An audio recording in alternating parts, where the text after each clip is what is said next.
Bismillahirrahmanirrahim. Assalamualaikum warahmatullahi wabarakatuh. Segala puji bagi Allah, semoga salawat tercurahkan kepada Nabi Muhammad SAW beserta keluarganya, sahabatnya dan umatnya hingga hari kiamat. Sahabat YMIM 28 yang dimuliakan Allah. Seperti yang kita ketahui bersama bahwa adzan adalah panggilan untuk mendirikan sholat bagi umat Islam. Setiap kalimatnya memiliki makna tersendiri, dan seseorang akan mendapatkan hikmah saat melakukannya ketika menjawab adzan. Menjawab adzan ternyata bukan amal yang nilainya ringan, sekalipun hanya mengucapkan seperti yang diucapkan muadzin, namun Islam menghargainya sebagai amal besar. Ada banyak sekali keutamaan amalan sederhana ini. Berikut diantaranya. 1. Menjadi saksi kebaikan.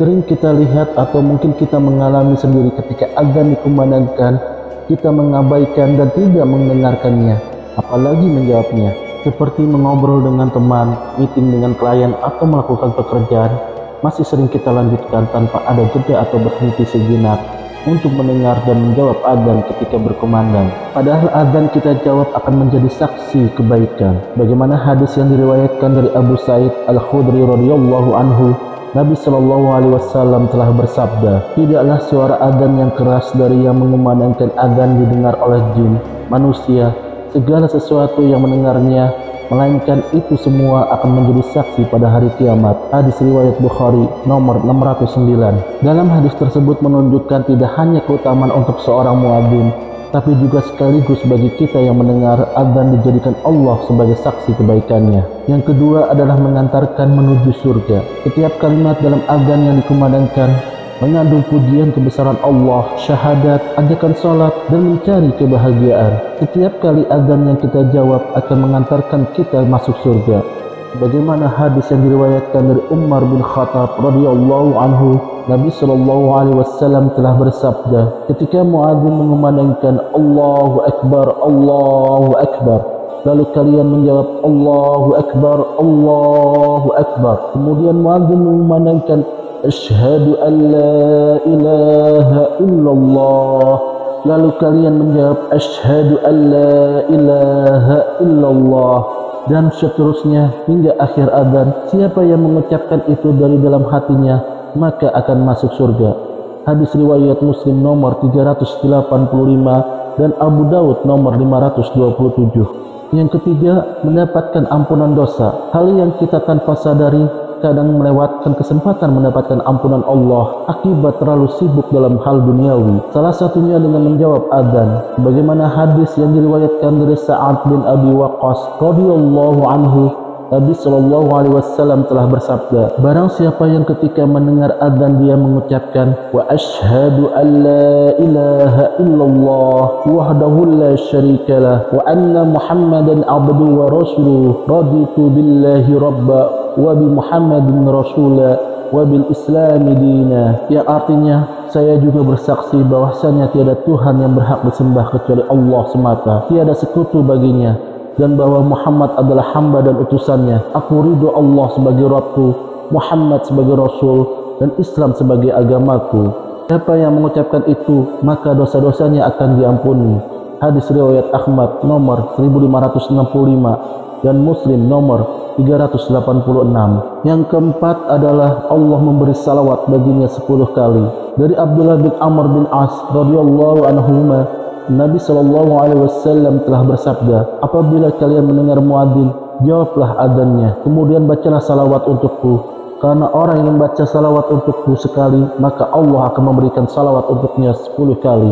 Hadis riwayat Muslim nomor 384. Yang kelima, mendapat syafaat. Dengan menjawab adzan yang dikumandangkan, kemudian setelah adzan membaca doa, maka Allah akan memberikan syafaat di hari kiamat kelak. Sebagaimana lanjutan hadis yang sebelumnya dari Abdullah bin Amr bin As radhiyallahu anhu, Nabi SAW telah bersabda, setelah menjawab adzan, kemudian mintalah wasilah kepada Allah untukku. Wasilah adalah satu kedudukan di surga yang tidak akan ditempati kecuali oleh salah seorang daripada hamba Allah, dan saya berharap sayalah yang mendudukinya. Siapa yang memohon pada Allah wasilah untukku, maka halal bagiku syafaatku. Hadis riwayat Muslim nomor 384. Permohonan wasilah ini dengan membaca doa seusai menjawab adzan, yaitu sebagai berikut. Allahumma rabb hadhihi ad-da'wati at-tammah was-salatil qa'imah ati Muhammadanil wasilata wal fadilah, yang artinya, ya Allah, saya memohon kepadamu dengan perantara hak doa yang sempurna ini serta salat yang ditegakkan ini, berilah wasilah derajat di surga dan keutamaan kepada Nabi Muhammad. Dalam hadis lainnya yang diriwayatkan dari Jabir bin Abdullah radhiyallahu anhuma, Nabi sallallahu alaihi wasallam telah bersabda, siapa yang mendengar azan lalu dia membaca doa sebagai berikut: Allahumma rabb hadhihi ad-da'wati tammah was-salatil qa'imah ati Muhammadanil wasilata wal fadilah wab'athu maqam mahmud alladhi wa'attah, yang artinya, ya Allah, saya memohon kepadamu dengan perantara hak doa yang sempurna ini serta salat yang ditegakkan ini, berilah wasilah derajat di surga dan keutamaan kepada Nabi Muhammad, dan tunjuklah beliau sehingga bisa menempati makam terpuji yang telah engkau janjikan. Nabi SAW bersabda, siapa yang membaca doa setelah azan maka halal baginya syafaat pada hari kiamat. Hadis riwayat Bukhari nomor 614 dan Ahmad nomor 1417.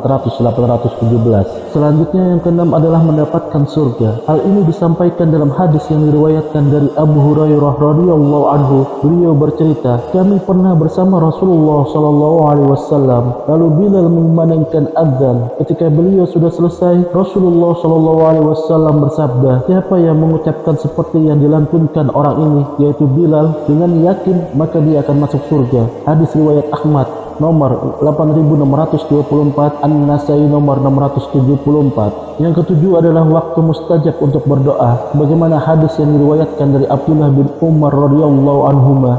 Beliau bercerita, ada seseorang yang bertanya kepada Nabi sallallahu alaihi wasallam, "Ya Rasulullah, para muadzin mengalahkan kami dalam menggapai keutamaan." Kemudian Nabi sallallahu alaihi wasallam bersabda, "Ucapkanlah seperti yang diucapkan muadzin. Jika kamu telah selesai, berdoalah maka kamu akan dikabulkan." Hadis riwayat Abu Daud nomor 524 dan Ibnu Hibban nomor 1695. Demikianlah keutamaan menjawab azan yang sungguh sangat disayangkan jika kita melewati dan menyia-nyiakannya. Diamlah dan dengarkanlah sesaat ketika azan berkumandang. Kemudian jawablah azan itu dengan penuh keyakinan.